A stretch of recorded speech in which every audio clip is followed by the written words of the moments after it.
மகிழ்ச்சி அடைகின்றேன், பெருமை அடைகின்றேன். சமீபத்தில் சென்னையில் 2 முறை பெருமழை வந்துச்சு, ஒரு புயலும் அடிச்சது. இந்த 2 இயற்கை சீற்றத்திலையும் மக்களுக்கு எந்த பாதிப்பும் ஏற்படாத வகையில் நம்முடைய கழக அரசு சிறப்பாக செயல்பட்டது.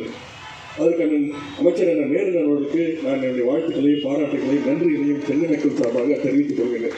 நம்முடைய தலைவர் அவர்கள் முதல்வர்கள் எப்பொழுதுமே சொல்வார்கள், அந்த நேரு அவர்களிடத்தில் ஒரு பொறுப்பை ஒப்படைத்துவிட்டால் அது ஏற்கனவே 50% வெற்றி என்று. அதன்படி அந்த மழை நேரத்தில் சிறப்பாக செயல்படுவதற்கு மீண்டும் என்னுடைய பாராட்டுகளையும் நன்றியும் நான் தெரிவித்துக் கொள்கிறேன். குறிப்பாக பெருநகர சென்னை மாநகராட்சி அதிகாரிகள், பணியாளர்கள் மிகச் சிறப்பாக பணிகளை மேற்கொண்டு பாதிப்புகளை தவிர்த்தீங்க. அதற்கு என்னுடைய பாராட்டுகளை நான் மீண்டும் மீண்டும் தெரிவித்துக் கொள்கிறேன். சென்னையாலே நம்ம எல்லாருக்கும் மனசு வர ஒரு வாக்கியம் என்னன்னா, வந்தாரை வாழ வைக்கும் சென்னை அப்படின்னு சொல்லுவாங்க. அதனுடைய வாழ்க்கை தரத்தையே ஒரு நகரம் உயர்த்தியிருக்கு.